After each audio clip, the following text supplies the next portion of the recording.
basically because the government had previously announced that the current fuel products in Kenya have been waived from the higher standards that we already had, and they permitted a higher component of sulfur, meaning we ought to be having cheaper fuel in terms of landed cost than previously, and especially given that the fuel that Kenyans are consuming now is of much lesser quality than previously.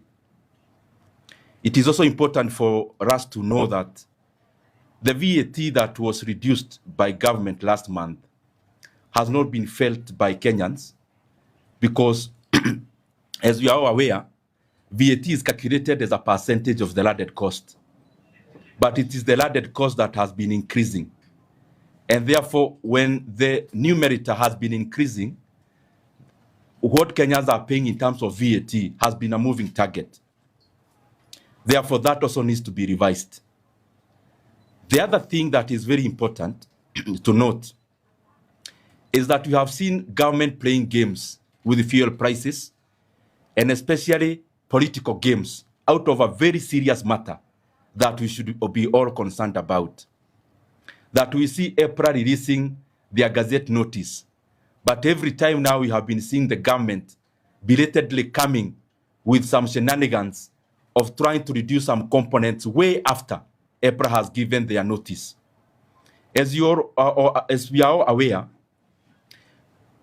fuel products, and especially diesel, is an ascendant component when it comes to production, when it comes to transportation, and basically the entire facets of the economy. And therefore, when you give signals of increasing, all the other components adjust upwards, and they are sticky. That is why it is not right for the government to again then come back and purport to give some more guidance way after fuel had been increased. We saw that last month, and we saw immediately fuel went up. The other components of the economy went up consequently, and especially transportation cost. But when the government tried to, or purported to waive some components like VAT, we never saw those prices coming down because economic parameters and pricing are sticky. They are sticky. Going up is very easy, but coming down is never that easy. So it's always good for coherence when it comes to giving the guidance of prices, and for the government to always sit down. The government is one. One arm of government should not pronounce this thing today, the other thing yesterday, the other thing tomorrow. That brings in a lot of confusion to the economy. And again, the intended gains are not realized because prices upwards are always sticky in terms of when there are adjustments. The other thing is that I have a proposal which we should follow as a country, and I'm giving this proposal because the current fuel prices adjustments and the cost of it is temporal, and all the other economies understand that this is a temporary situation, and therefore any economy should be looking at not inflicting long-term crisis to the economy based on the current short-term decision making. So we have a choice to make as a country. Either we spend a little more money in terms of waivers and subsidies, and then we protect the economy going forward in the medium and long term, or then we become laissez-faire and we have a price to pay dearly in the medium and long term, economically speaking. The drastic fuel increment in terms of prices will hurt the economy of Kenya to tunes of hundreds of billions. But the amount we need to bring down the fuel prices is not even a fraction of that. It is too minute. And therefore, I believe that we should be looking at seeing how we can reduce the fuel prices now so that we arrest many other issues, including inflationary pressures, that will be inevitable. And this is the proposal that I have. and which is easy. One, the amount Kenyans pay at the pump for distribution and margins of importers of fuel and retailers and wholesalers is around 22 shillings. I'm proposing that we reduce by 4 shillings. Wakipata shilingi 18 hawatafuga biashara. Kila mtu sasa lazima akaze mshipi. The second thing is that we must reduce our VAT further from the current 8% to 0. In the short term, we must exempt fuel products from VAT. And the third one is that we must do away with the road maintenance levy fund, Kenya shilling 7, that was added in the year 2024 by this government. I have gone further and tabulated the amount of money that Kenyans are going to save. And if we do those measures immediately, the fuel prices in terms of pump prices in Kenya will climb down to both of them below 190 shillings. That is diesel and petrol. Around 186 shillings for super petrol and 189 shillings for diesel. These issues, some of them need some involvement of Parliament. And it is for that reason that I have already written to the clerk of the National Assembly of my intention to amend the VAT Act so that we exempt especially super petrol, diesel, and kerosene from VAT, and consequently make all those products VAT exempt and move them to the first schedule. The other thing is that I've already written to the National Assembly on the intention of amending the road maintenance levy fund by abolishing the 7 shillings that was added in the year 2024. Again, as I said before, this will give reprieve to Kenyans that the current diesel and super petrol prices should come down to around to below 190 for a liter of either. The other thing that maybe it is important for me to highlight, which is building up to that price, is also the subsidy. Diesel, as you saw in the circular, the added cost is higher. And for those prices to come to the ranges I'm talking about, we must also provision 5 billion Kenya shillings from the Fuel Stabilization Fund so that we reduce diesel by around 24 shillings. That is why the math is coming to around 189 for diesel. All those measures will stabilize our economy in terms of not have a very erratic inflationary pressures. And also we are going to have some stability in the medium and long term. Failure to do that, the price will be too high for our economy to bear. I also want to highlight 2 more things. One is that Kenyans are already complaining that the fuel products that are currently in the country seem to be adulterated diesel and adulterated with paraffin. Even when I sent this communication, I have received a lot of communication from Kenyans, clearly stating that the quality of fuel we have in Kenya, that clearly somebody is making a kill out of adulterating fuel products to make profit. I also want to request our leaders. This is not the time to make money out of the misery of Kenyans. I have been stating this and I want to repeat again. The G2G arrangement, Kenyans can now clearly see that it is a scam at best. And I want to state here again, the G2G arrangement is a kiosk for senior government officials. The same people you see claiming to reduce this or that are the same people who are the owners of G2G. In fact, 75% of the imports of fuel benefit our leaders directly.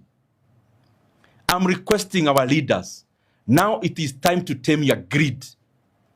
Kenyans cannot accommodate global supply shocks and also accommodate your greed at the same time. One has to give way for the other. And you must give way. The greed of the G2G cabal must come to an end now, because Kenyans can now see that fuel in terms of global prices was lower in 2022, yet Kenyans were paying cheaper at the pump. And there was no G2G then. Now when there is G2G, which supposedly we are lied to that it has any benefit to Kenyans. When we have G2G, when we have cheaper global oil prices than 2022, prices in Kenya are unprecedented.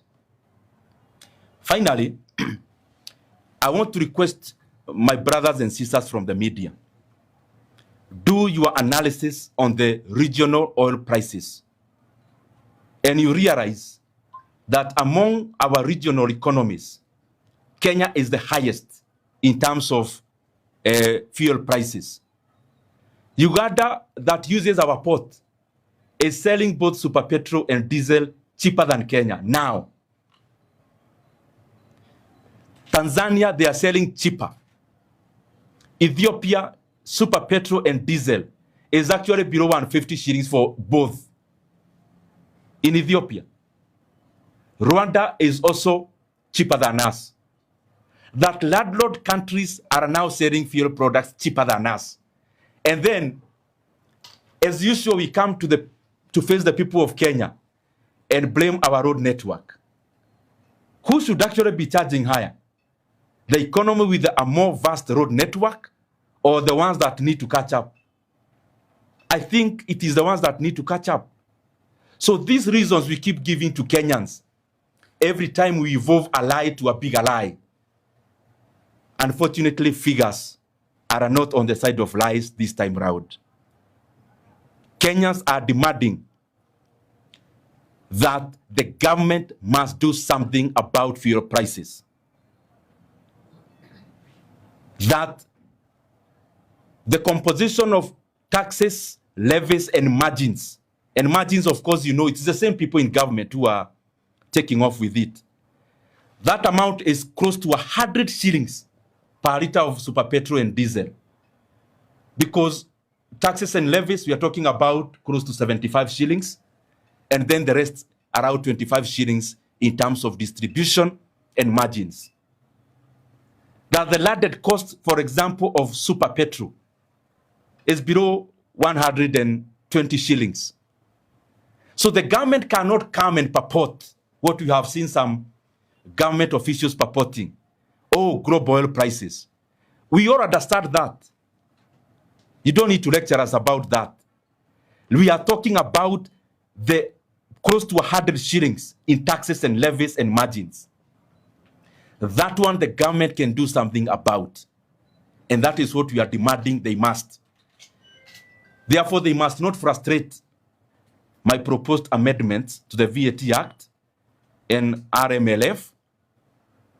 And to my colleagues, the members of Parliament, Kenyans will be watching who is on the side of Kenyans and who is against Kenyans. I'll actually initiate a process where members of Parliament will sign either they support or they don't, so that Kenyans can clearly see who starts with them at this moment of crisis. Otherwise, thank you very much. Na ningetaka niseme kwa Kiswahili kwa ufupi.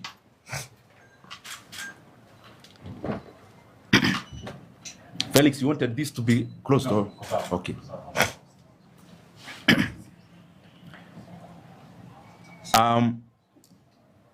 Nataka niseme kwa ufupi kwa Kiswahili. Wakenya wameona jana ya kwamba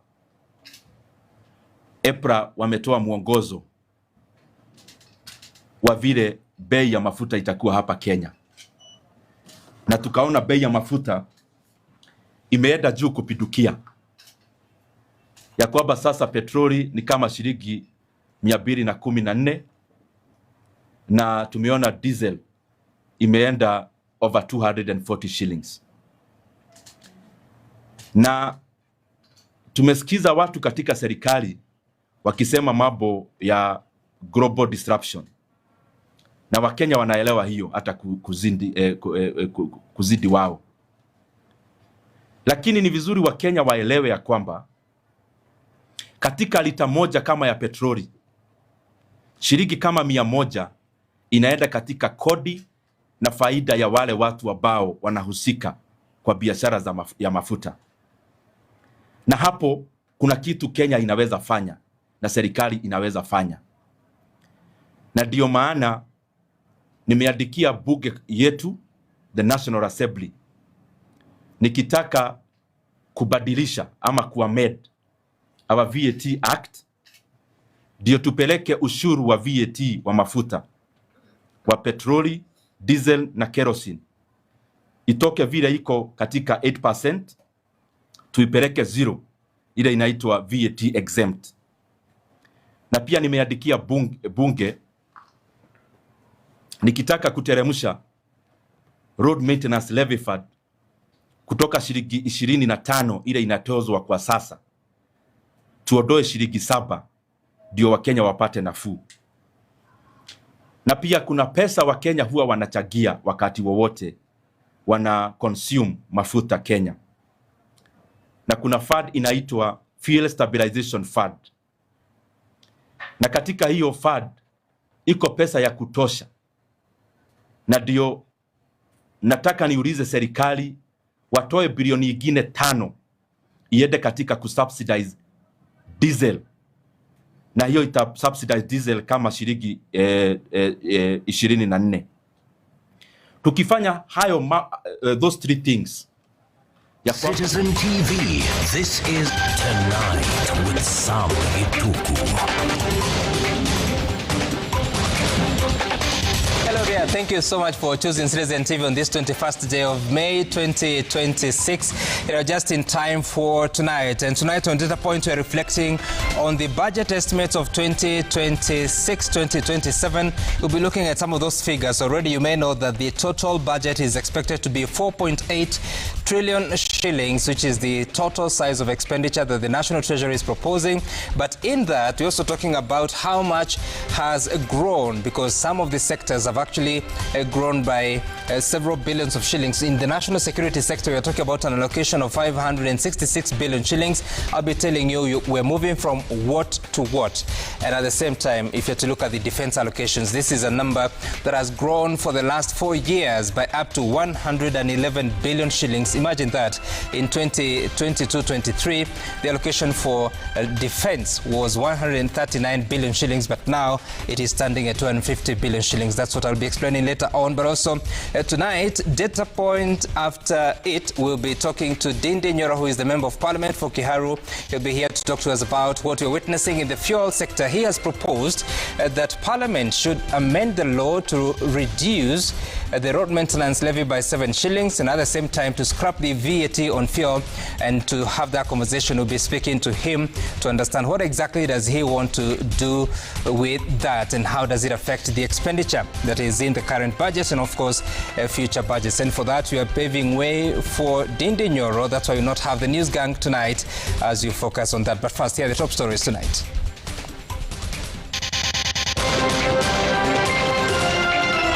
Due to the high fuel prices, now we find that from Nairobi to Kampala, they've added, now it's 4,000. Agony on to commuters.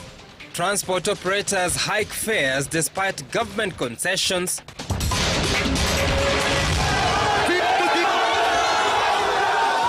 Fuel price crisis. President Ruto leads high-stake talks with transport operators in Mombasa as the 7-day ultimatum nears. Tax backlash. Industry players cry foul over pay-as-you-earn and mobile money transactions tax in finance bill proposals. We have too many problems. The issue of the fuel, yes, the cost of living, transport costs, prices of consumer products. Out of control.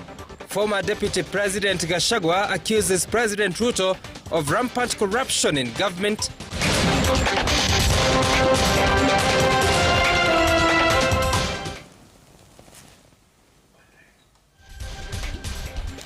Our sign language interpreter is Njoki Shege, and tonight we begin with the story that talks are currently underway in the coastal city of Mombasa, where President William Ruto has convened a high-stake meeting of transport sector stakeholders to avert another shutdown of public transport. Transport operators staged a nationwide boycott on Monday and Tuesday this week, paralyzing transport across the country. The transport sector operators are demanding a total reversal of recent hike on fuel prices announced by the government last week. The paralysis of public transport also saw several Kenyans dying in protest across a number of towns in the country. President Ruto, who was out of the country on an official tour of Azerbaijan and Kazakhstan, arrived in the country today and convened the stakeholders meeting. We shall update you on the progress of those talks currently taking place at State House, Mombasa.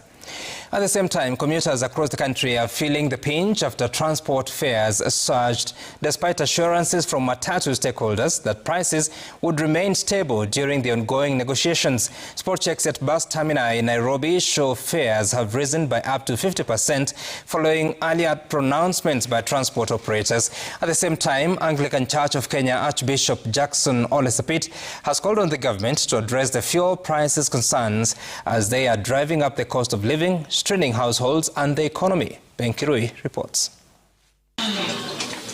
It was a collective sigh of relief across the country after stakeholders in the Matatu sector reached an agreement with the government to suspend their planned nationwide strike for 1 week, paving the way for fresh negotiations aimed at breaking the stalemate.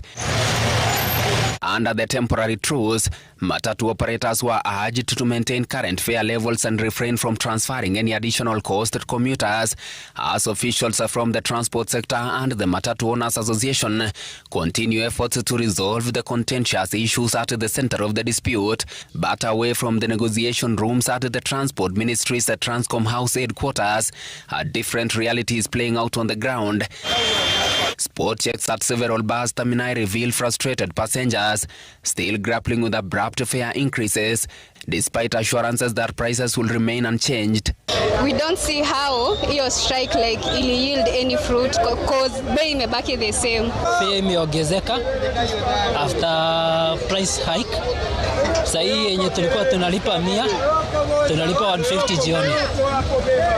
Na ile strike yenye imekuwa haijasaidia. Long distance travelers appear to have been hit the hardest. Bus fares from Nairobi to Mombasa have surged to more than 2,000 Kenya shillings, while passengers traveling to neighboring countries are parting with as much as 7,000 Kenya shillings for a single trip. To travel from Nairobi to Kampala used to be 3,500 shillings, but due to the high fuel prices now, we find that from Nairobi to Kampala they've added now it's 4,000, and before from Nairobi to Dar es Salaam it used to be 4,000. And now it's 4,500. The dispute that triggered the nationwide strike was sparked by the Energy and Petroleum Regulatory Authority's EPRA decision to increase the diesel prices by nearly 46 Kenya shillings per litre.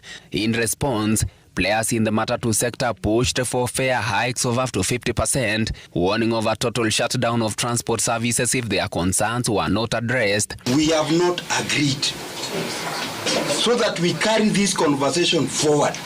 And you did state that we may have tomorrow Tuesday, we may have tomorrow Wednesday.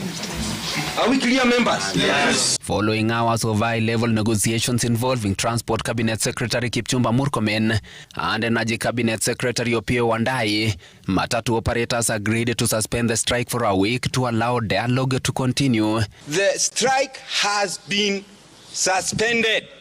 That is what I want our Kenyan citizen to hear.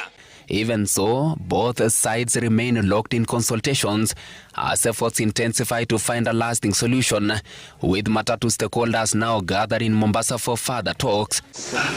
This comes as Archbishop of the Anglican Church of Kenya, Reverend Dr. Jackson Ole Sapit, urging the government to take urgent measures to stabilize fuel prices, noting that the situation is affecting economic stability and daily livelihoods across the country. The government must do something to reduce the cost of fuel, because fuel will increase the prices of every other commodity in the supermarket and services across the country. Ben Kirui, Citizen TV, Nairobi. And now to the ongoing public hearings on the Finance Bill 2026, stakeholders are taking issue with the government for failing to review tax bans for pay-as-you-earn and for introducing new taxes on mobile money transactions. Appearing before the National Assembly's Finance and Planning Committee, the Institute of Certified Public Accountants, ISPAC, and the Kenya Bankers Association say more taxes are hampering the ability of service industry to create new jobs. Jimmy Mbogo reports. Direct that and substitute therefore the words at. The first day of submissions took off as expected, with stakeholders from organized groups taking the opportunity to make their proposals to the committee. Top of the agenda, a call for a review of the current pay-as-you-earn bracket. In the presentations made by both the Kenya Bankers Association and the Institute of Certified Public Accountants of Kenya, the groups told the committee that Pepsodent is aware that globally 1 in 2 children suffer from cavities. Give her Pepsodent. It repairs tiny holes and forms a protective layer for maximum cavity protection, so she can grow up with a confident smile. Every smile matters. We're going to unlock into the economy about 28.1 billion. Actually, the computation shows 28.1 billion shillings released back into the economy.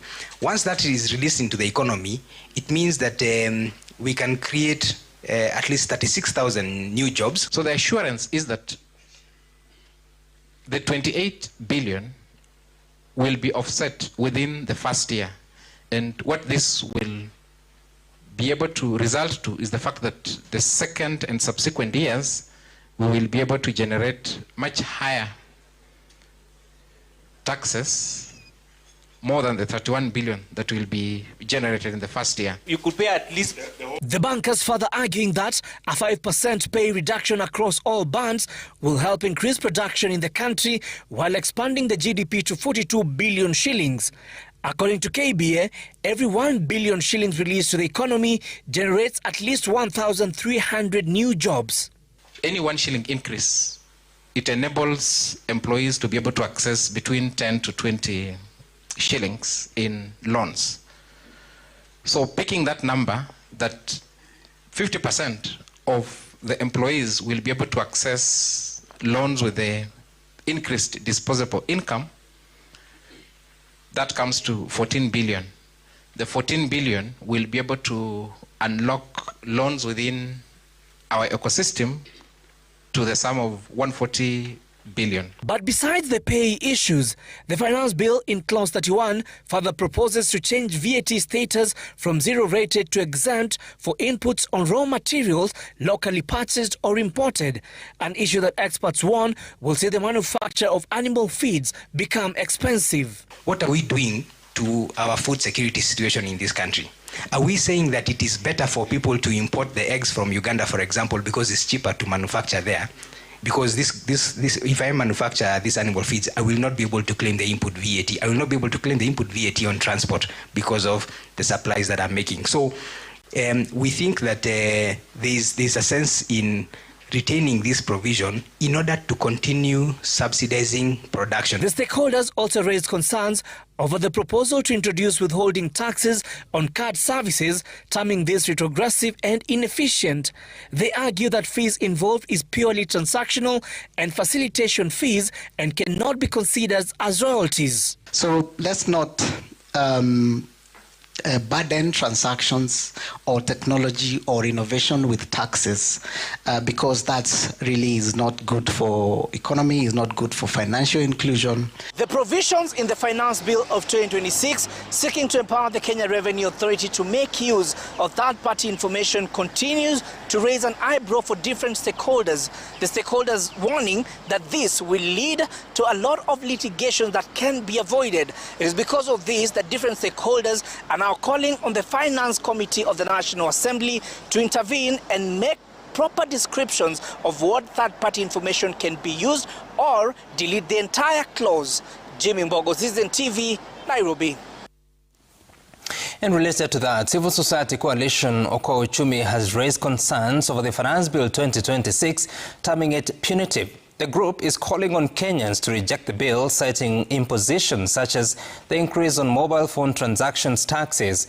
They have also opposed granting the Kenya Revenue Authority power to access citizens' personal data without consent. And as Willie Lusige now reports, Orango Uchumi Group are warning of legal action and protests if their concerns are not addressed. The measures contained in the 2026 finance bill to finance the Kenyan shillings 4.8 trillion budget continue to spark sharp debate across the country. The team gathered here. Orango Uchumi has joined in opposing the bill, arguing that the bill will significantly increase the tax burden on already overtaxed citizens. Domestic borrowing is projected to raise a whopping 900 billion.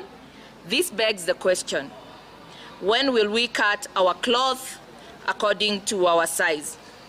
Why are we living beyond our means? The group also opposes the proposal to raise excise duty on mobile phones from 10% to 25%, saying it will undermine digital access. Consider retaining the current rate or adopting a modest increase not exceeding 12.5%, as the proposed rate will significantly increase the cost of smartphones. The proposal contradicts the government's digital inclusion agenda and the principle of leaving no one behind. They further reject provisions allowing KRA to access citizens' private data. While the common mwananchi is subjected to invasive surveillance, aggressive enforcement and punitive compliance measures, the politically connected and economically powerful are shielded through legislative protection. The result is a tax regime that promotes inequality, protects elite interests. They say they will not remain silent and will instead take legal action and lead protests should Parliament fail to make changes. Malalamishi yetu tutaipeleka rasmi kwa bunge, haswa ile kamati ya finance, pia kwa kamati ya bajeti. Kama hawatatusikiza, yale ambayo yatakuwa yametutatiza sana, tutaenda mahakamani. Mwishowe, wasipotusikiza, tutafanya kongamano ya bunge ya wananchi.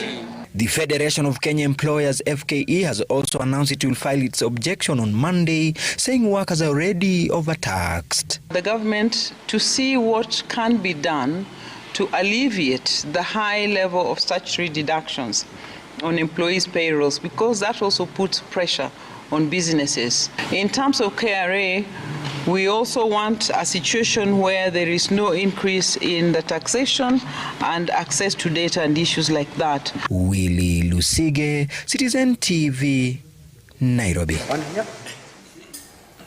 At the same time, Democracy for Citizens Party leader Rigathi Gachagua now says the country is headed towards economic turmoil, which he attributes to what he describes as bad governance and widespread corruption.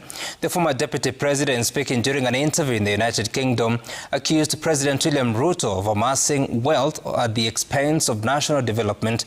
He further called on Kenyans in the diaspora to actively participate in what he termed a push for regime change in the 2027 general election.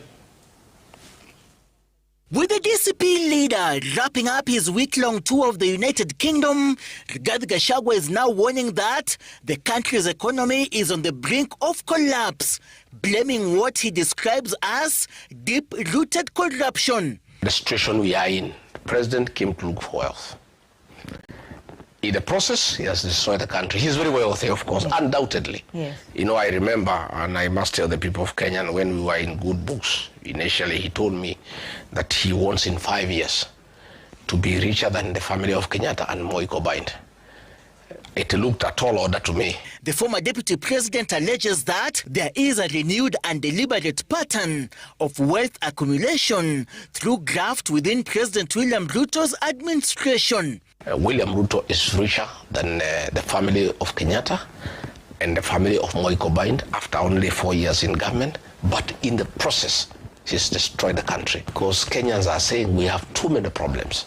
The issue of the fuel, yes, you know, the cost of living, you know, transport costs, prices of consumer products. Gachagua has termed the recently concluded Africa-France Forward Summit an alleged personalized business deal between President William Ruto and French President Emmanuel Macron. Now Summit Road. They discussed on how to get some money out of the whole thing, cancel the contract, and pay the French companies 7.1 billion shillings. In vowing not to consider any pre- and post-election handshake with his former boss, President Ruto, Gachagua says such a move will be a betrayal for Kenyans. Asking me to have a handshake with William Ruto will just even make him worse. You see, right now we are checking him, and he's not liking it. To tell you the truth. With the next general election fast approaching, the DCP party leader has announced that the united opposition will rely on both popularity and a scientific approach in selecting its presidential flag bearer and deputy. You must add what you control, plus what somebody else can control, put it together to get 50+1. So the decision of my running mate will be informed by science. The former deputy president is expected back in the country this weekend after concluding his week-long tour of the United Kingdom. Seth Olale, Citizen TV. And back in the country, President William Ruto has kicked off a land liberation drive at the coast, issuing over 33,000 title deeds to thousands of families who have lived as squatters for decades. The president has also pledged to resettle an additional 200,000 people across Mombasa, Kilifi, Tana River, Taita Taveta, Kwale and Lamu counties. Ruto declared that his administration will not allow absentee landlords to continue denying coastal communities their birthright to land. Stephen Leto has more.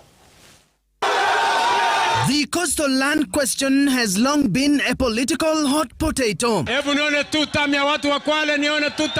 decades-long crisis that has haunted successive governments and left thousands of families trapped as squatters on land they call home. Today, President Ruto stepped into the storm, promising to end the grip of absentee landlords at the coast. In a high-stakes event held at the Mama Ngina waterfront, the president issued 33,025 title deeds to residents across Mombasa, Kwale, Kilifi, Taita Taveta, Tana River and Lamu counties, a move the government says is meant to restore land ownership dignity to thousands of coastal families. Leo hapa tunatoa title deeds 33,000 kwa wananchi wa sehemu mbalimbali. As we sort out settlement issues, we must address ourselves to the question of absentee landlords.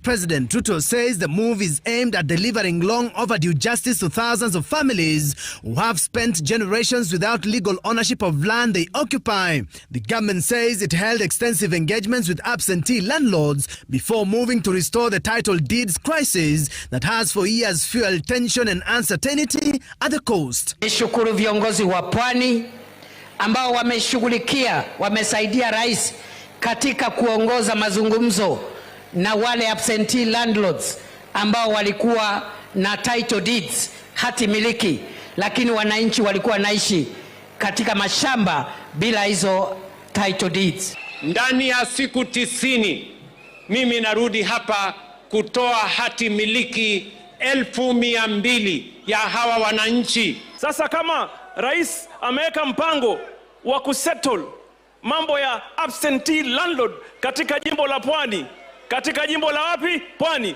Anafaa fai.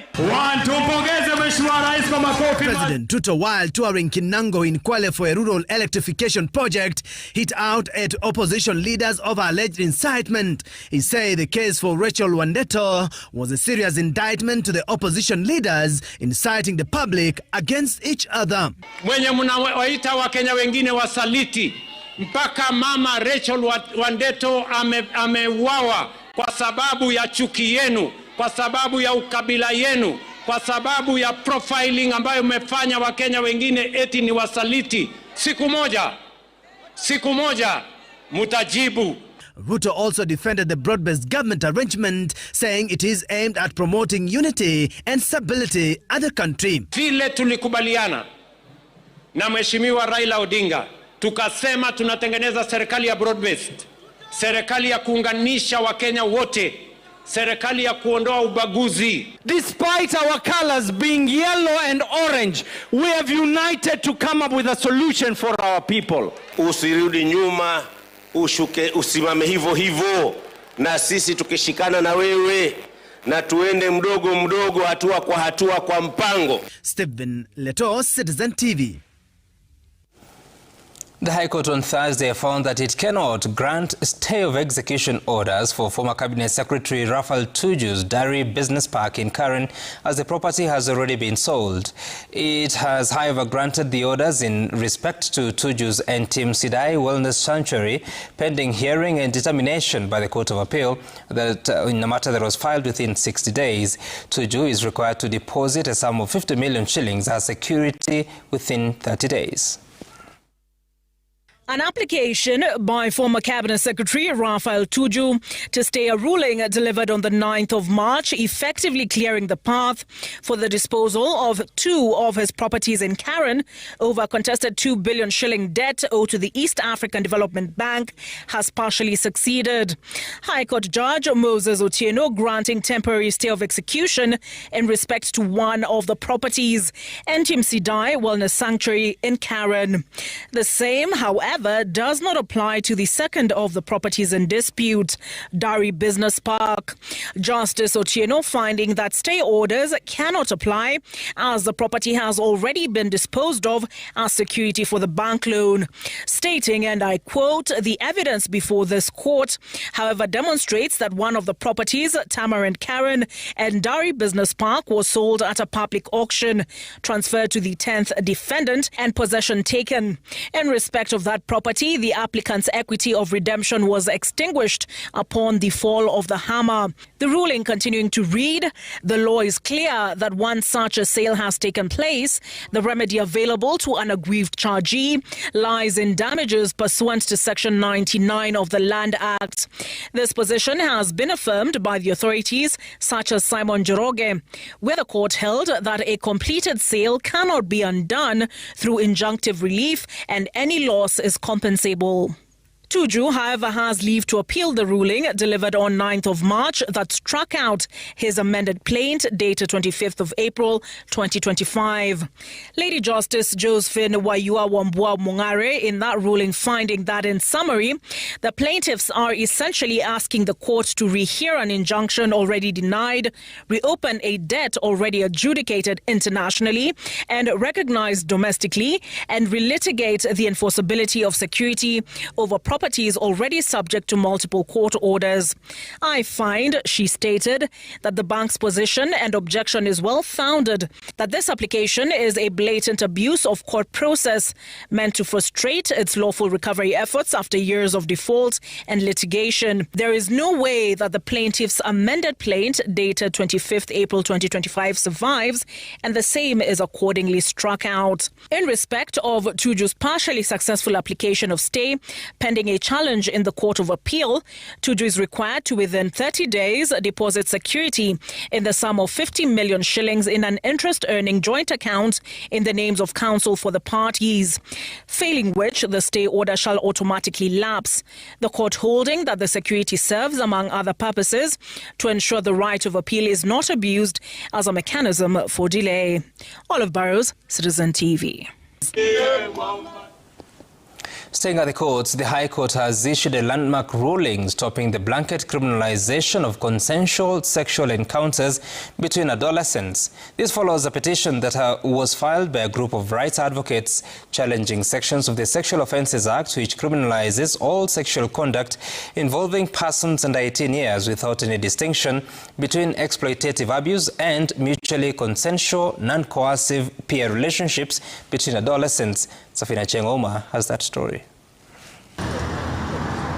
The petition by Center. Do you know what's inside that pre-packaged food? Those ultra-processed foods high in sugar, salt, and unhealthy fats are driving diseases like diabetes, cancer, and high blood pressure. Your family deserves real food, not hidden harm. Old boy, after police raided a room he shared with his 16-year-old girlfriend in February 2025.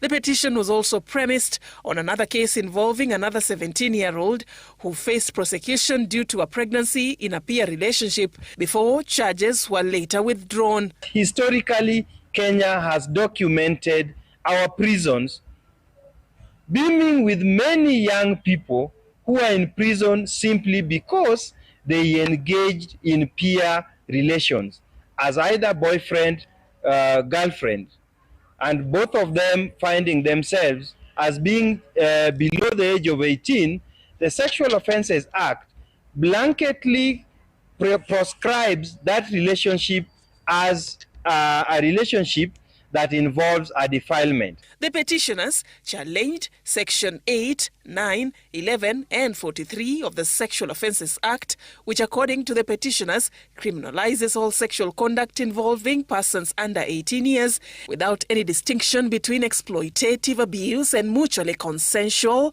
non-coercive, non-exploitative peer relationships between adolescents. It is only those acts that are coercive, that are exploitative, that must then be subjected to the criminal justice process.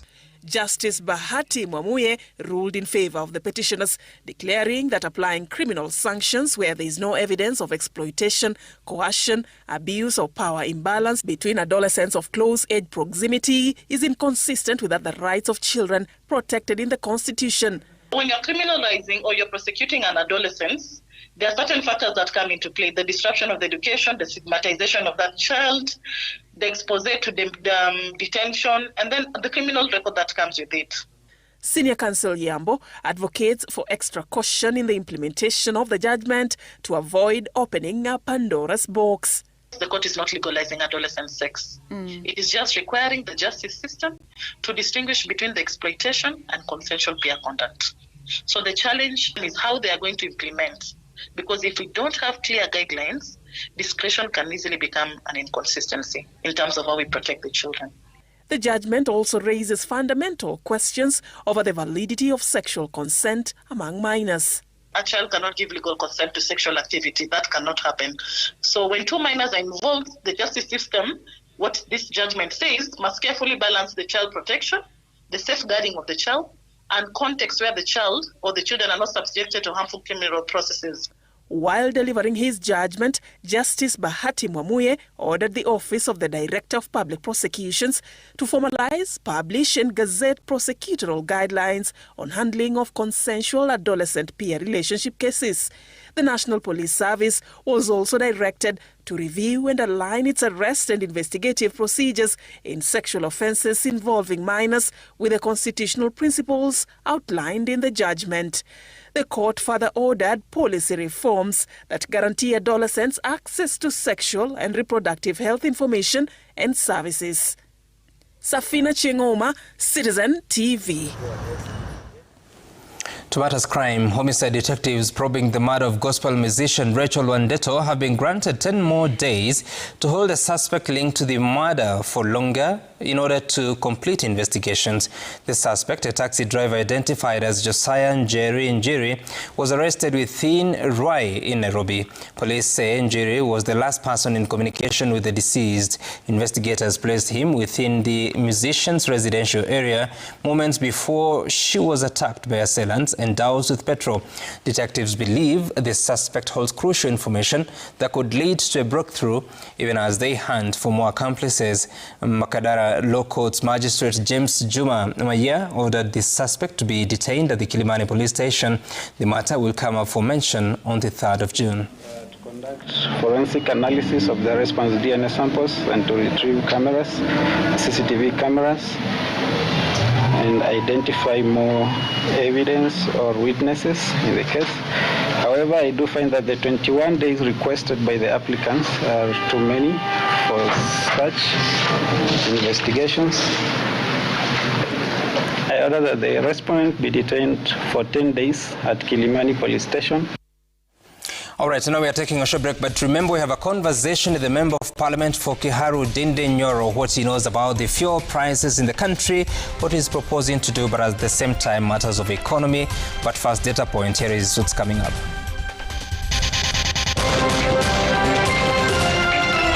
Coming up on Data Point, inside the 2026 budget estimates, as allocation for defense grows by more than 110 billion shillings in 4 years, to hit 250 billion shillings.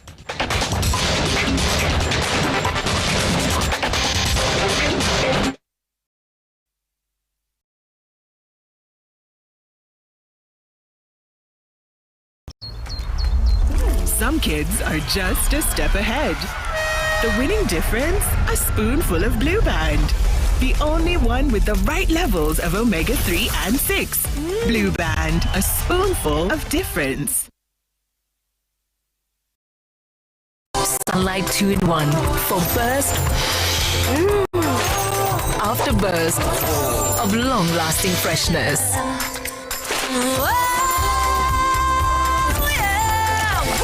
Sunlight 2-in-1. One day, while teaching an oral healthcare class, I saw a little boy who kept covering his mouth. It turns out he had lost some of his teeth and felt embarrassed. But as a hygienist, a child's smile means everything to me. That's why Colgate Maximum Cavity Protection unlocks 24-hour cavity defense, a formula boosted with calcium for lifelong smiles. Every child has the right to smile, and a beautiful smile is a healthy smile. Colgate, #1 oral care brand in the world. Karibu to Fahari Residences, master planned quarter-acre service plot where the vision of refined living is already taking shape. Fahari is located along Kiganjo Road, just off exit 13 of Thika Superhighway. With 5 phases sold out and titles issued, families are building their dream homes. The plots are serviced with water, power, graded roads and security within a thoughtfully planned community. What's more, you get to choose from 7 contemporary home designs for you to construct. The final phase of plots is now selling from 10 million shillings with financing available from HFC. Don't miss out. Text Fahari to 21938 or call 0110-599-750 today. Fahari Residences. Love your life.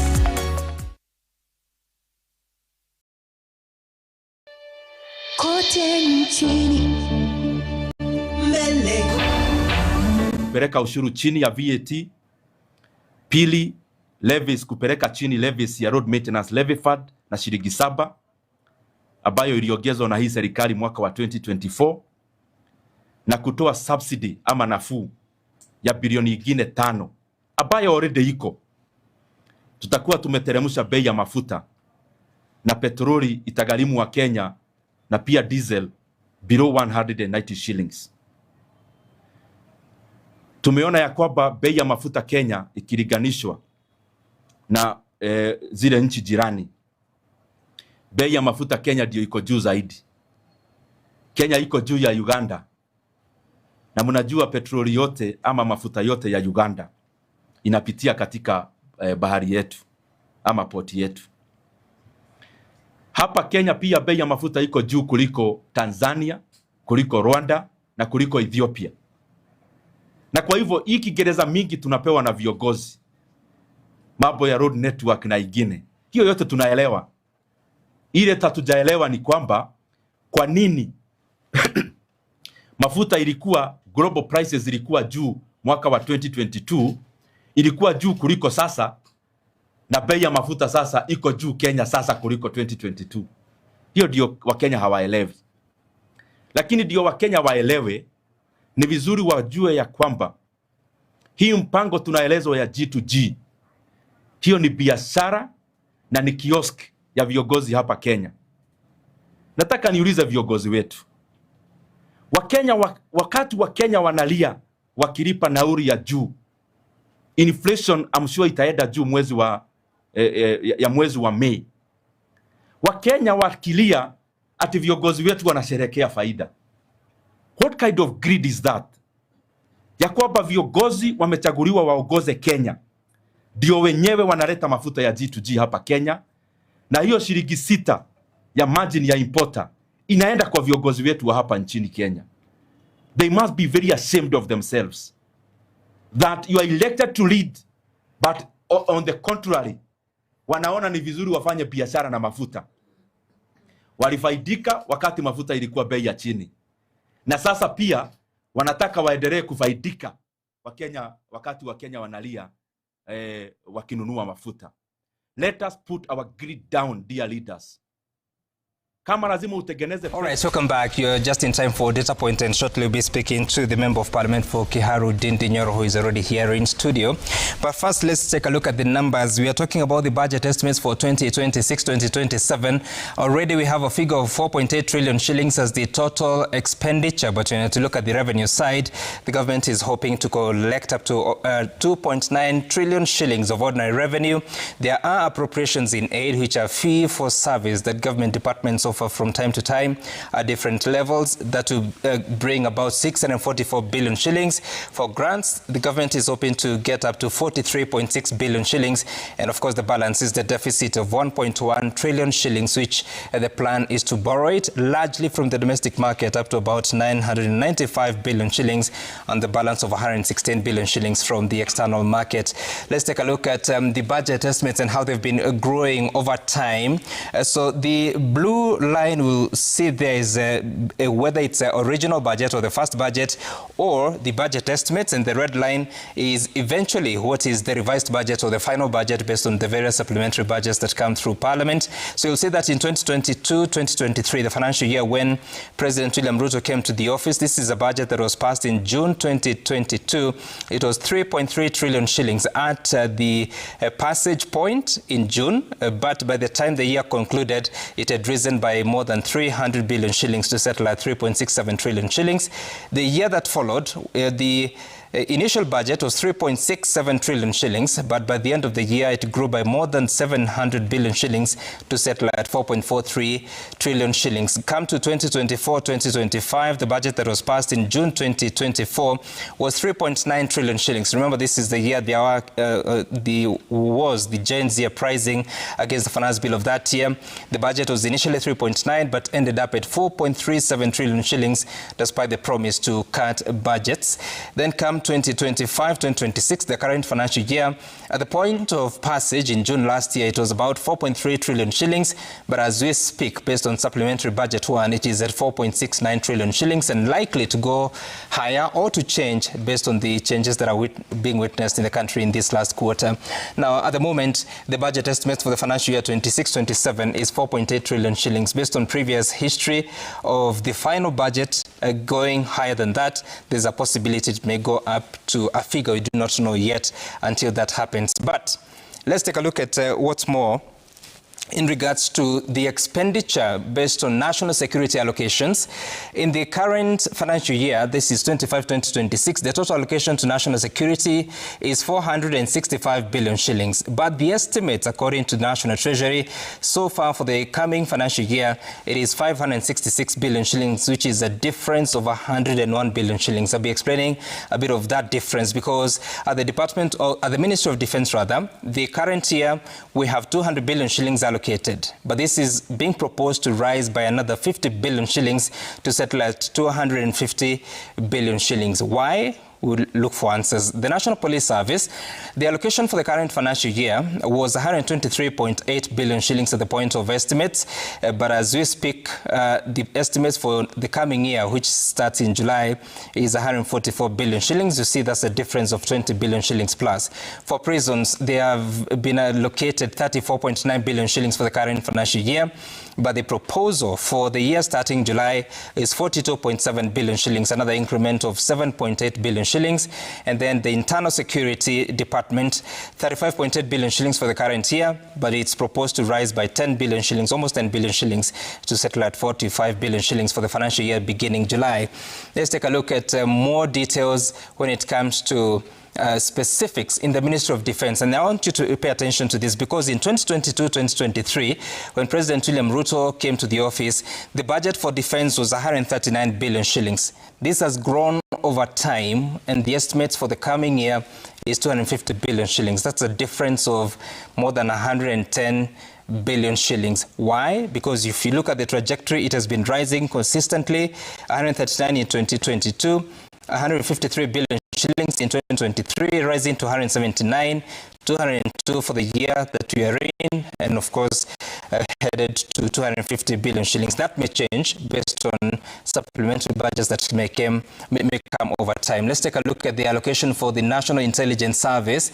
It has also been changing from time to time, from 37.6 billion shillings shillings in 2022 to now the proposal is 58.6 billion shillings. So you'll see that there's been a bit of rising, then a little slump there, but then going back to 58.6. And it's important to note that most of these allocations are recurrent expenditure, not much of capital expenditure, what you like to call development expenditure. Let's take a look at what else has evolved over time. So the reasons that the control of budget gave in the financial year 2024-2025, why the increment, especially in the defense and national intelligence service funding, is that there are requirements for military modernization, enhanced territorial defense capabilities, and strengthened intelligence gathering operations. This is what has been the official reasoning that has been given.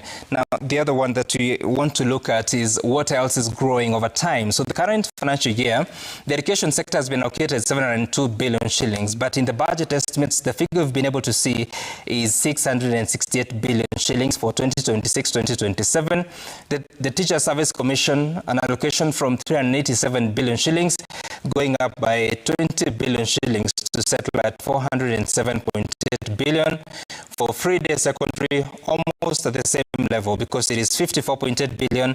The estimates proposed for July, the financial year beginning July, is 54.6 billion shillings. For junior secondary, again, is standing at the same level of 30.9 billion shillings. Free primary education, almost the same because it is 7.9 billion shillings for current year. The coming year, 7 billion. And for higher education loans, both from 41 billion shillings to 56.7 billion shillings. And as you look at that, there's of course, more conversation that will be held. If you to look at the health sector, there's a growth from 132 billion shillings in the current year, growing to 170 billion shillings. That's a growth of about 38 billion shillings. Primary healthcare fund, an allocation from 13 billion shillings on the day of estimates last year, or the day of budget last year, to now rise to 19.1 billion shillings. The emergency, critical and chronic illnesses fund was allocated 10 billion shillings in June last year. The proposed estimates is 4 billion shillings. That's a reduction of about 6 billion shillings. And the questions to be asked about why. So that's how data point looks like this week.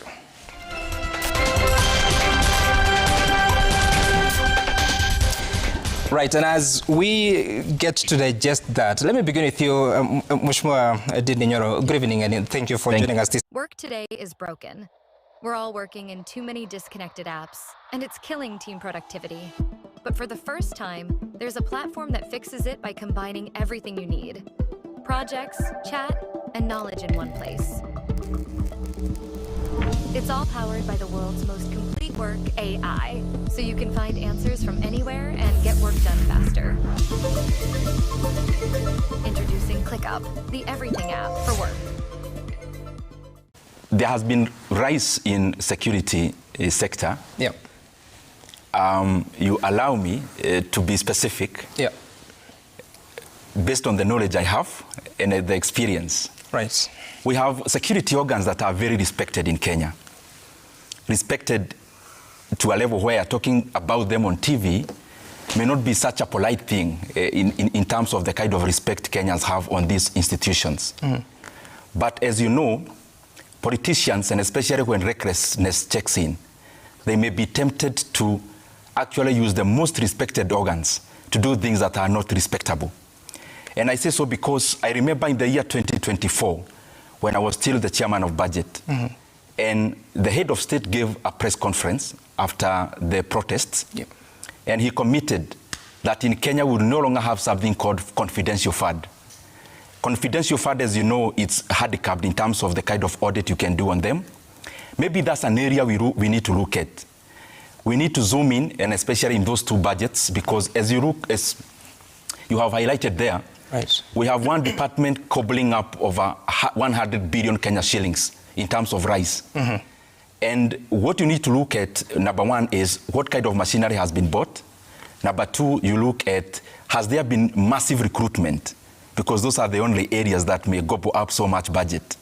But if you see a lot of O&M budget, O&M means operations and management, mm-hmm. in an institution that has no kind of things that I've described, then there is a likelihood we could be having a bloated confidential budget, mm-hmm. which necessarily gets used by politicians, because, and especially not just politicians, but politicians with very much power, with a lot of power.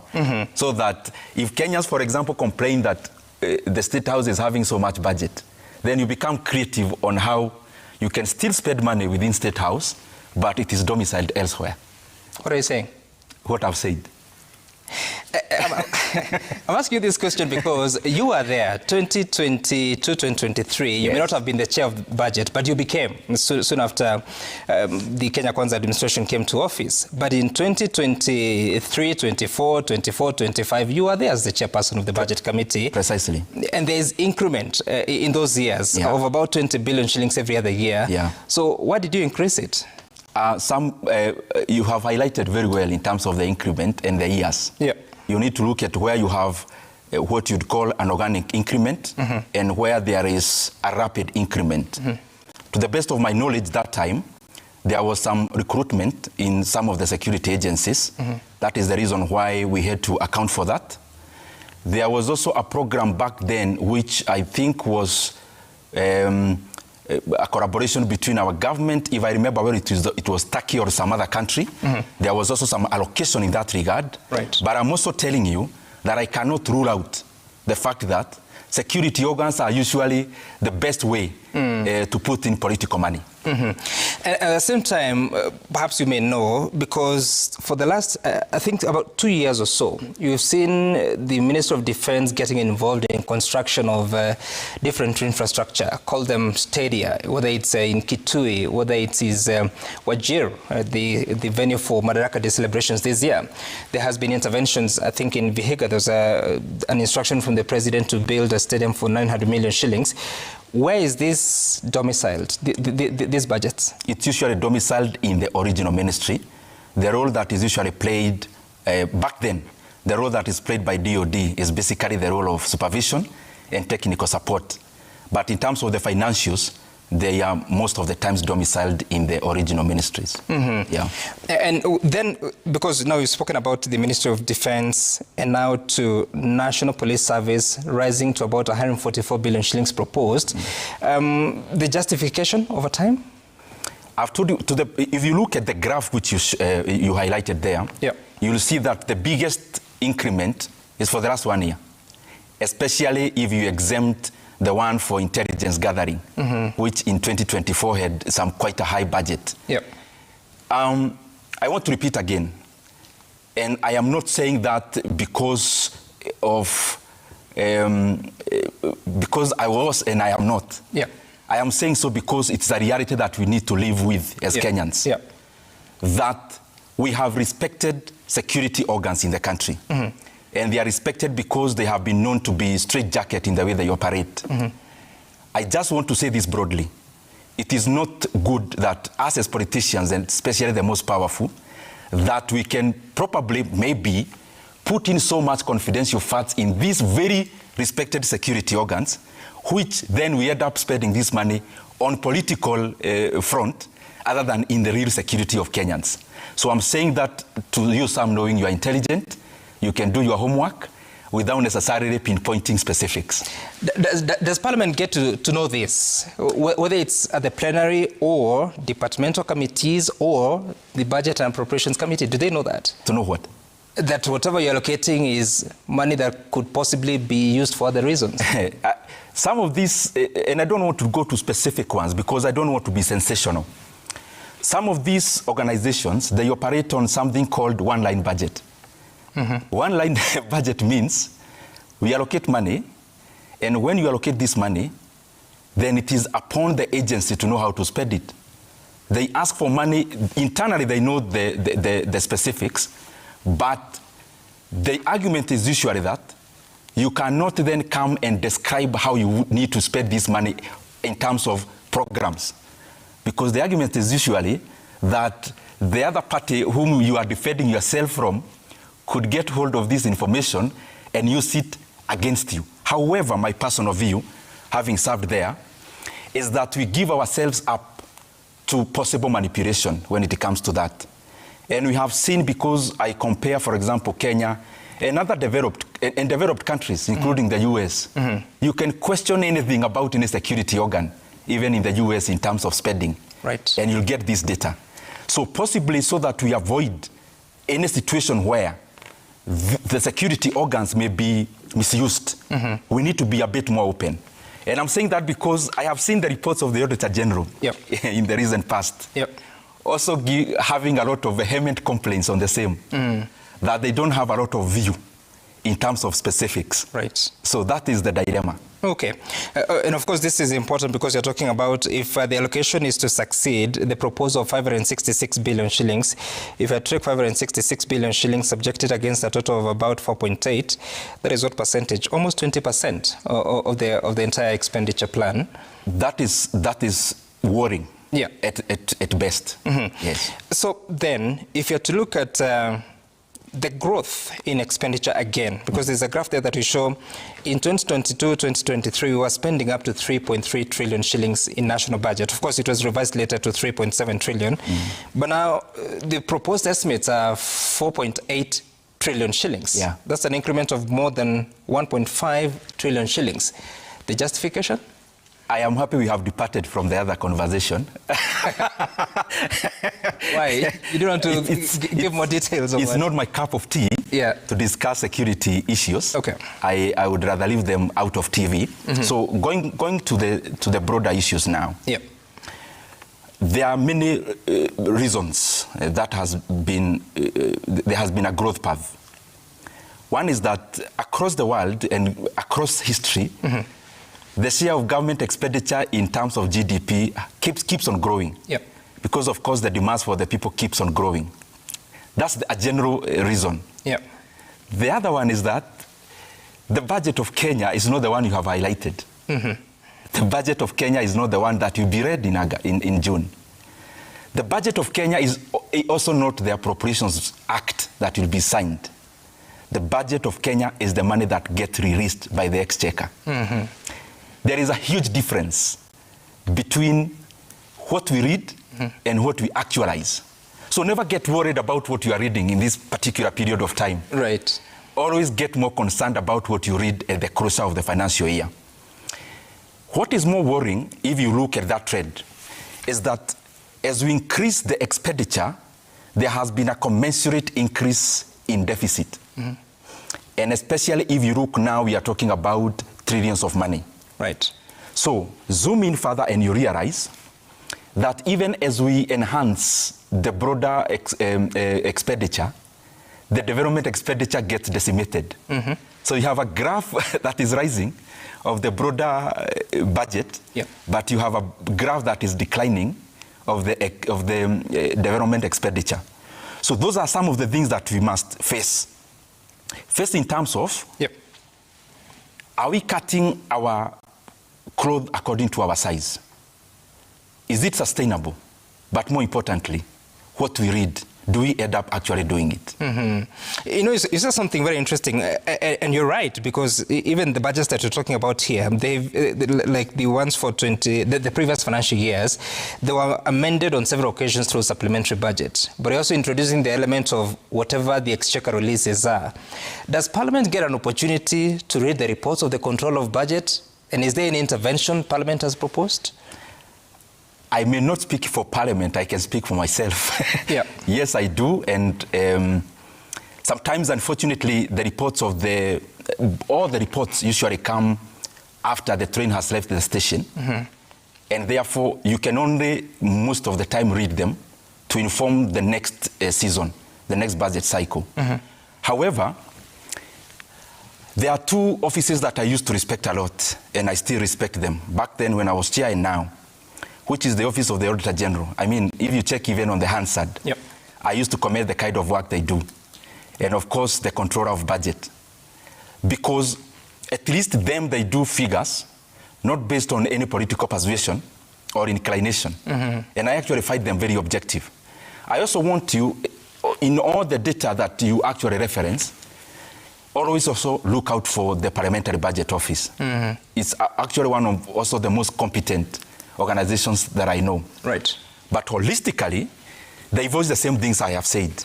One is that our current expenditure is not sustainable. Secondly, our debt situation is in a cliff as we talk now. Just to paint a picture, I know maybe we'll get into that later. Yep. But let me just paint a picture.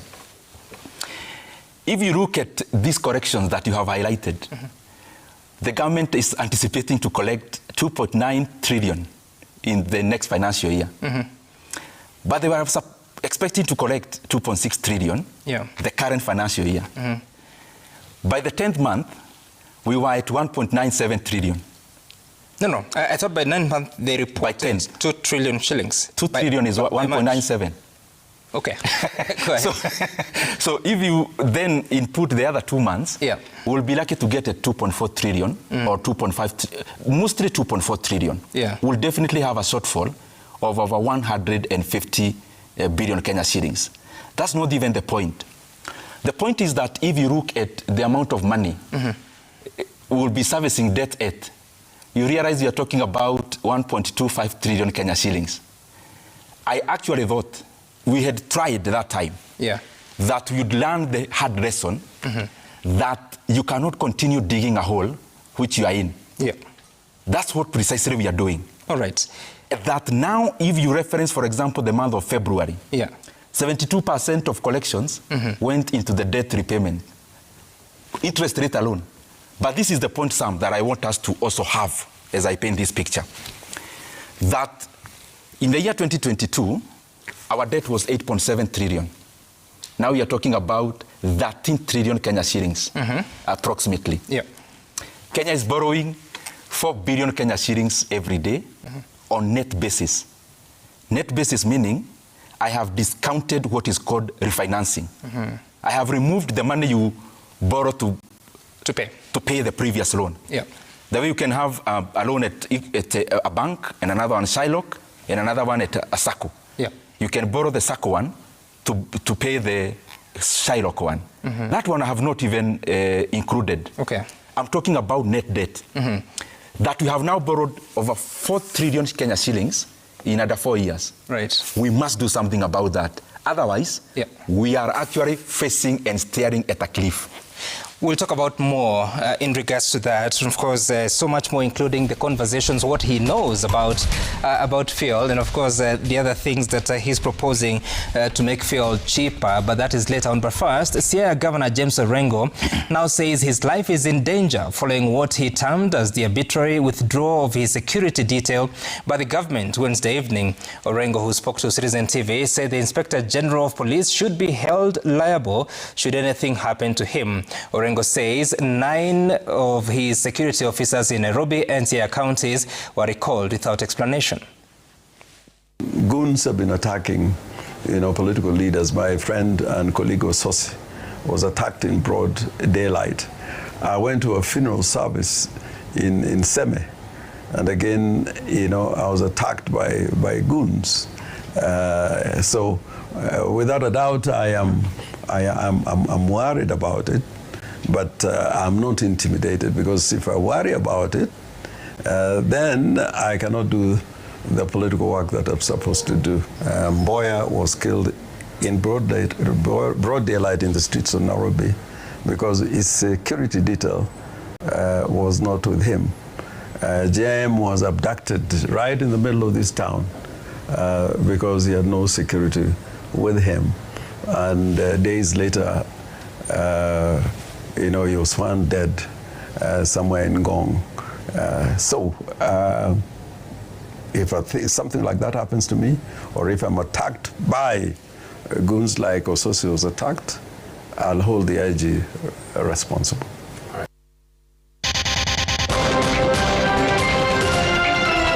Kenya Power earns over 380 million shillings in revenue from the electric mobility sector during the last 34 months.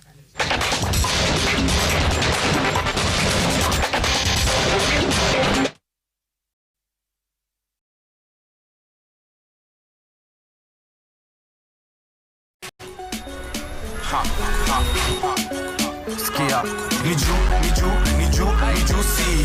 Flavor zote tamu tena fruity. Yummy na flow kama maji, juu ni tamu kama sali. Ni juicy. Are you bored? Kuna vitu zinakuudhi, usijali my bro, kama taka juicy juni.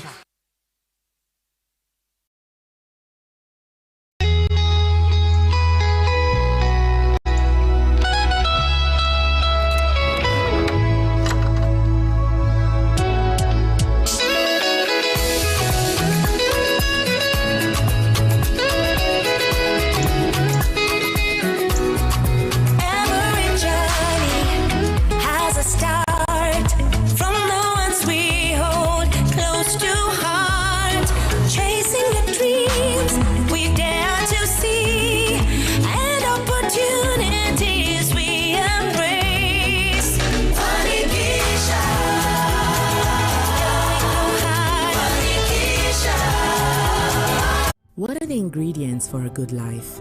It starts with your wellness. Having partners who root for you. Walking with you every step of the way. Good Life Pharmacy. With you through every moment.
Kisha, empowering women, fueling prosperity through networking, entrepreneurial training, and financial support. Start your Funny Kisha journey with Equity today.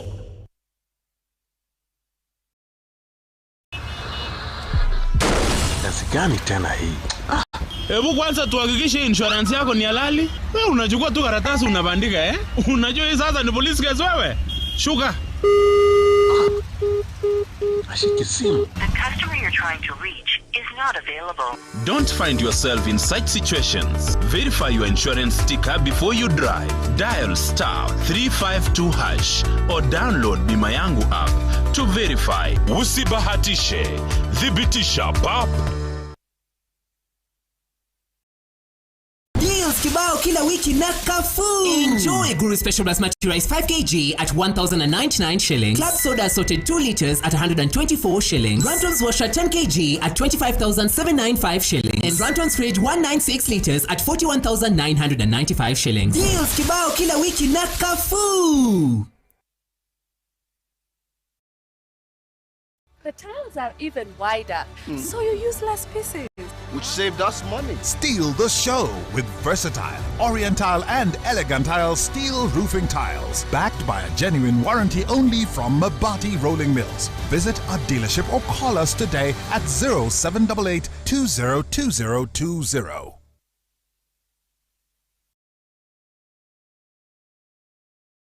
Usitie shaka. Mwenyezi Mungu ndiye ngao yako kila upande. Kwake utapata fahari na ushindi. Mulilie tu kwa sauti na atakusikiza akiwa enzini. Kwa mapenzi yake utapata amani na neema yake itabaki nawe. Mwenyezi Mungu anakulinda kutokana na maovu yote yanayokuzingira. Baraka zake zinakuandama. Dial *811 *276# to get anakulinda.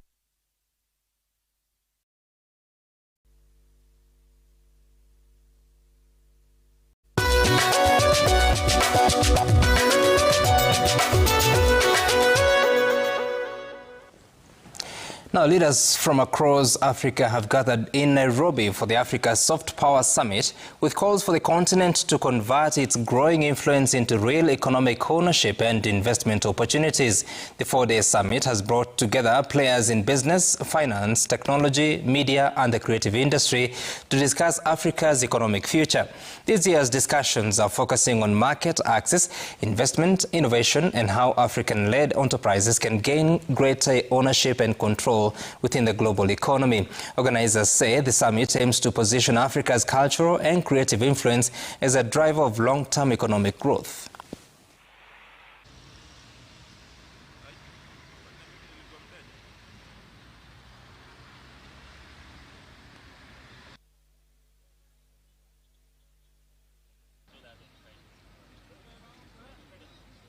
African influence is not the question.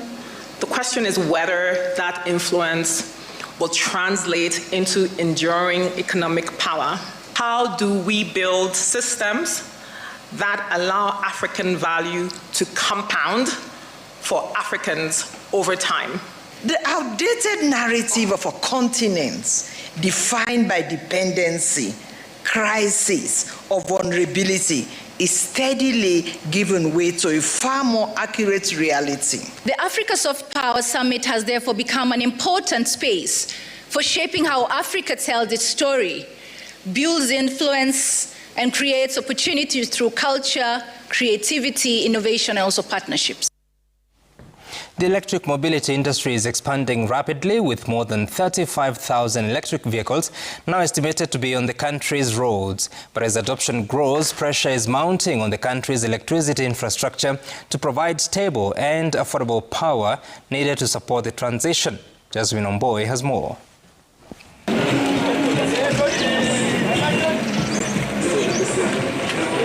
Electric vehicles are becoming more common on Kenyan roads, particularly in Nairobi, which accounts for the largest share of EV adoption. Kenya Power says electricity sales to the e-mobility sector generated 382 million shillings between July 2023 and April this year, as electricity consumption linked to EV charging continued to rise. Monthly revenue from EV charging increased from under 1 million shillings in July 2023 to more than 35 million shillings in February this year. At the time, we had 1,200 vehicles on the road in 2023.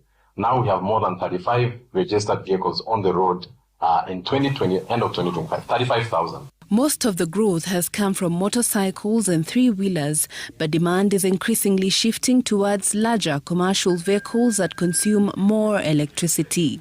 Speaking during an electric vehicle parade organized by Kenya Power and GIZ ahead of the 2026 e-mobility conference, Kenya Power Managing Director Joseph Siror says the country requires additional generation capacity to meet rising demand. I can confirm that there are many instances we've had to load share the country when the wind generation is low.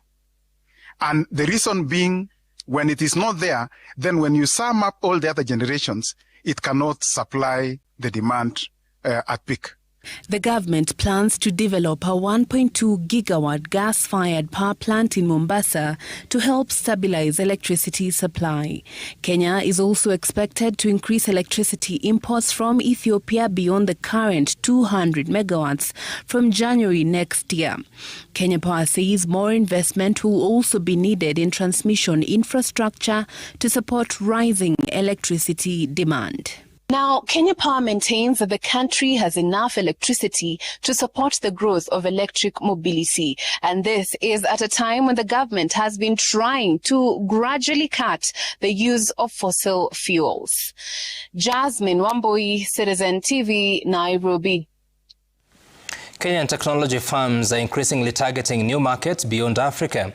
This as demand for artificial intelligence, cloud computing, cybersecurity and digital infrastructure solutions continues to grow globally. Industry players say the expansion is expected to strengthen Kenya's position as a regional technology hub.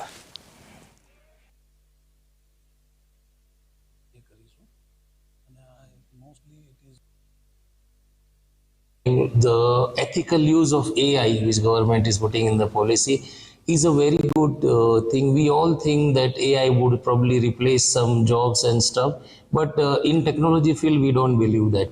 What we believe is that it will create so much new opportunities if it may take some few jobs, but the expansion on this thing, the new fields coming up, it will add in so many new lines and jobs.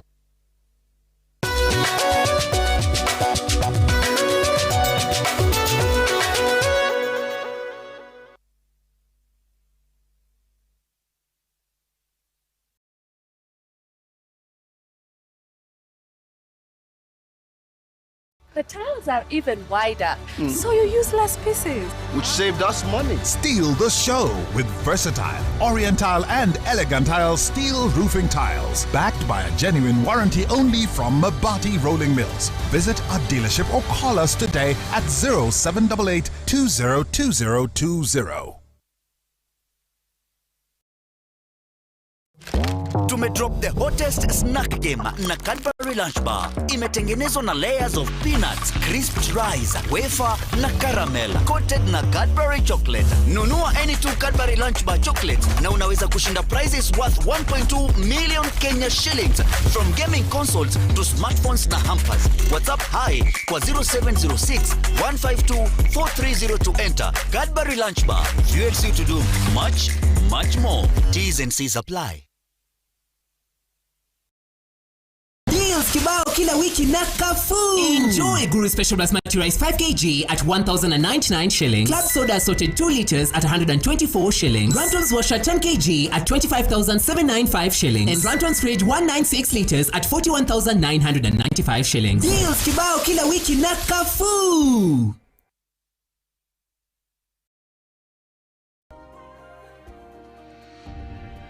When I have back pain, I reach for 2 tablets of Panadol Extra.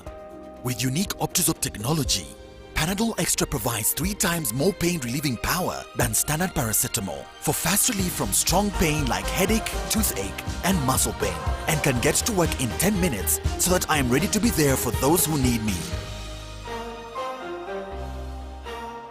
Stronger pain relief at only 20 shillings per pair. Tumedrop the hottest snack game na Cadbury Lunch Bar. Imetengenezwa na layers of peanuts, crisped rice, wafer na caramel, coated na Cadbury chocolate. Nunua any two Cadbury Lunch Bar chocolate na unaweza kushinda prizes worth 1.2 million Kenya shillings, from gaming consoles to smartphones na hampers. WhatsApp hi kwa 0706 152 430 to enter. Cadbury Lunch Bar fuels you to do much, much more. T's and C's apply.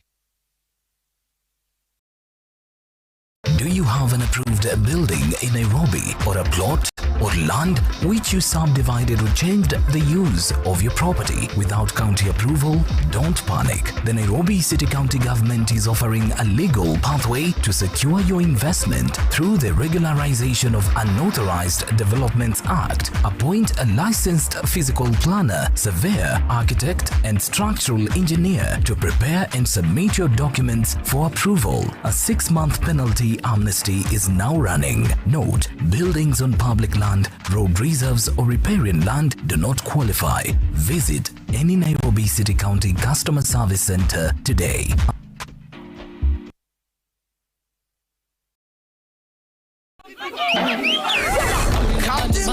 Watermelon. Yes, please. Captain, pineapple sizzle. Big vibes, banana. Yeah. Hold up. Tulia. Did he just dip that wing into his Captain and cola? Sheesh, love it. However you spice on.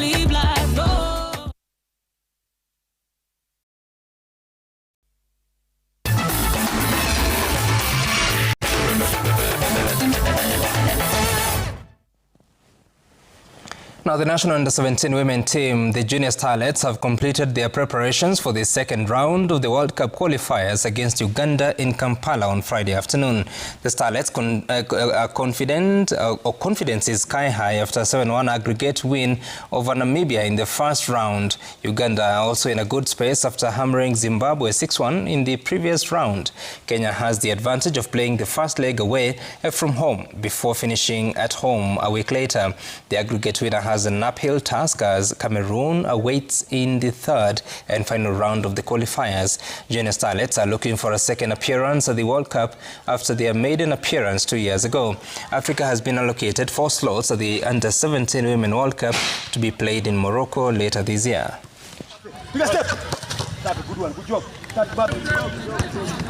The entire squad is fully fit, apart from one player who's unwell, Noella. We are observing her to see whether she'll be ready for tomorrow. If not, we'll have other players who are willing to step in and play for the team. Of course, we're expecting higher resistance because winning against a team twice is difficult, so they won't make it easy for us. But we've prepared our team mentally that it's going to be a tough match, so we have to fight till the very end for us to get a positive result. The Kenya Karate Federation has put all plans in place as they prepare to host the UFEK Region East Karate Championship 2026 from May 28th to 31st at the Nyayo National Stadium Indoor Arena. Organized under the auspices of the Union of Africa Karate Federations, the championship is expected to draw elite karate athletes, coaches, referees, officials, and delegates from 14 countries across the East African region. Team Kenya of 50 athletes will enter competitions in all three, or competitors in all three categories: the juniors, the cadets, and the seniors. The selection was finalized on Saturday, and the team is now camping in Thika ahead of the championship. In the last regional event held in Ethiopia, Kenya scooped 10 gold medals. Senior officials from the Africa Karate Federation as well as the World Karate Federation will be in Kenya for the 3-day championship.